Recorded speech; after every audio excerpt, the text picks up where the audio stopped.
What's going on, everyone? Lee Martin here, back with my weekly top 5 NFL picks. I know we all have been waiting for this moment, the second the Chiefs won Super Bowl 54 last year. I'm not going to keep you guys waiting for much longer, so before I jump into all the juicy goodness, be sure to click that like button and subscribe to our channel. That way you never miss an SBR show, and of course, never miss a show with me. For my first pick, I'm going to talk about the Chicago Bears versus the Detroit Lions. If you go to SBRodds.com, you'll be able to find all the current odds posted for this and every game. While I was looking early into this game, a big question in my head was, who will be the starting quarterback for the Bears this year? Trubisky or Foles? Well, we all know the answer to that now. It will be Trubisky. And to be honest, that is the only thing making me uneasy about the Bears. Trubisky is a liability on offense and is very inconsistent. But now, there's no room for inconsistency this year, as he has a capable backup in Foles, who will be ready to take his spot the moment Trubisky starts messing up, especially while Bears fans start to call for his head. What Trubisky does have going for him is 4 straight wins against the Lions. And in his 5 career games versus the Lions, Trubisky has completed 70.1% of his passes for 1,359 yards, 11 touchdowns, 4 interceptions, and 106.3 passer rating. The additions of Jimmy Graham and rookie Cole Kmet should help the Bears QB move chains a bit easier, as Trubisky has a career passer rating of 112.94 in games where a tight end has 40 receiving yards or more. The defensive unit should be the strength for this team again, as they now have a formidable pass rusher across from Khalil Mack in Robert Quinn. Rookie Jalen Johnson will look to make an immediate impact as well, as he will be getting his first start at corner across from 2018 first-year All-Pro Kyle Fuller. Now, on the other hand, we have the Detroit Lions. The Lions have a new defense with corners Desmond Trufant from the Falcons and rookie Jeff Okudah from Ohio State. However, it has been reported that Okudah is adapting slowly to the NFL, and it is tough to say how much playing time, if any, he'll receive. On the offensive side, Matt Stafford will be returning after a back injury from last year. We have yet to see Stafford throw a pass since that injury, so I'll be cautious before relying on him just yet, especially behind a line that was in the bottom third of sacks allowed. Overall, I believe the Bears are safe with a +3 spread, even if Trubisky turns out to be complete garbage again this year. I most likely won't be worried about them against the Lions, especially with the Bears riding a 4-game winning streak in this matchup. I'm taking the Chicago Bears +3 at Heritage. For my second pick, I'm going to talk about the Green Bay Packers versus the Minnesota Vikings. At Bookmaker, I found this game to have a spread of -3 +3, with the Vikings set as the favorite. Although the Packers did not make any necessary improvements on their offense by not drafting heavy receiving weapons for Rodgers, I do believe there's still a lot of value in the Packers against the Vikings. The Vikings signed an extension to Kirk Cousins' contract, giving him at least 2 more seasons in Minnesota. Although I think the Vikings are a solid team, I have noticed that they do tend to be an inconsistent team, starting with their quarterback. And this will only be highlighted with the loss of Stephon Diggs, and hoping that Thielen can return to form after his injury-plagued 2019. The Vikings also lost 5 of their top players on their defense, so they are relying on all new rookies in the secondary. Good luck matching up with Devontae Adams in your first NFL game. Yes, Aaron Rodgers doesn't have any new receiving weapons on his offense, but we all know that Matt LaFleur is doing his best to get Rodgers back on top this year.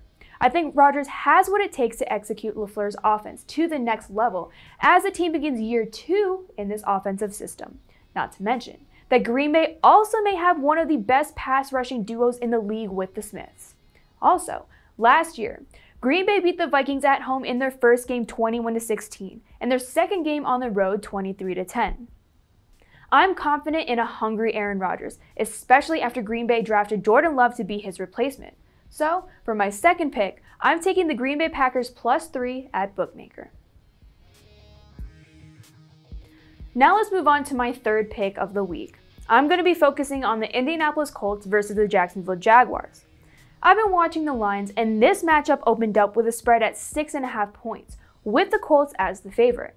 Currently, Pinnacle is the only book to provide -7.5, and others at now at as much as -8.5 points. Not only does the line movement make me feel more confident in backing the Colts, but the Colts offense is solid and provides a lot of protection for Phillip Rivers. You could claim that last year the Colts offense was not that great, but that was when Jacoby Brissett was under center and not potential future Hall of Famer Phillip Rivers. Also, the Colts D has former 49ers defensive tackle DeForest Buckner.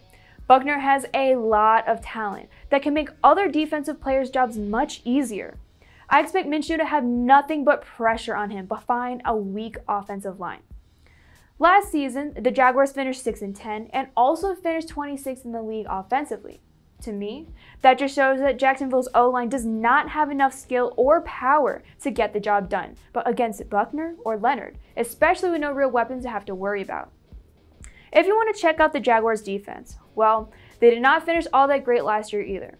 They finished 24th in total defense and have since lost Calais Campbell, AJ Boye, and Yannick Ngakoue. Overall, it just seems to me like the Jaguars have a lot to work on this year on both their offense and defense. The Colts are going to have a new and improved team with Phillip Rivers, especially since there's a lot of experience between the relationship of Rivers and Frank Reich, the Chargers' former offensive coordinator. I expect to see a lot of efficiency in the Colts this year, especially in this game. So, I'm going to back Indianapolis minus 7.5 at Pinnacle. For my fourth pick, I'm going to look at the New Orleans Saints versus the Tampa Bay Buccaneers. I know, a lot of people are going along with the Bucs because they added the Tom Brady and Gronk duo. I think that duo, especially TB12, is making Tampa Bay a tad overrated. Brady has had the comfort of being with his past team for 20 years and was in a system he knew better than the back of his hand. This is a completely new team, one without Bill Belichick at the helm. Brady is another year older, and I know people say every year that he will fall off the cliff, but it has to happen eventually, right? The Saints, on the other hand, still have Drew Brees in their lethal passing game. Last year alone, Michael Thomas had 149 catches. So, combine a similar year from Michael Thomas with a healthy Alvin Kamara, and I think that offense is looking mighty fine. New Orleans also dominated the division for 4 straight seasons, and can easily see them doing it again. When I break down the Saints, they don't have any glaring weaknesses. I back the team that has been playing together for years, not the one in their first game who was recently assembled in a season with limited camp and no preseason. I'm taking the New Orleans Saints minus 3.5 at Heritage. For my final pick of the week, I'm going over Sunday Night Football with the Dallas Cowboys versus the LA Rams. So last year the Rams finished the season 9-7 and the Cowboys 8-8. I do believe that the Rams are trying hard to improve their team. Their defense has a new lineup of linebackers to try and assist the talent in Aaron Donald and Jalen Ramsey. But are these 2 stars enough to make up for the holes they have on the defensive side of the ball? I won't be surprised if the Rams finish 4th in their division this year, as I am not a Jared Goff believer. Last year in overall team efficiency, the Rams were ranked 12th and the Cowboys 6th. Dallas has a strong offense with a consistent quarterback in Dak Prescott, and strong rookie receivers like rookie CeeDee Lamb and now healthy Amari Cooper. Dallas's defense does make me a tad uneasy, but I do believe they have enough to hold up against an offense like the Rams. So, overall, the Cowboys are just more efficient and have more key players on their team to serve as weapons. I'm going to back Dallas minus 3 at Bookmaker.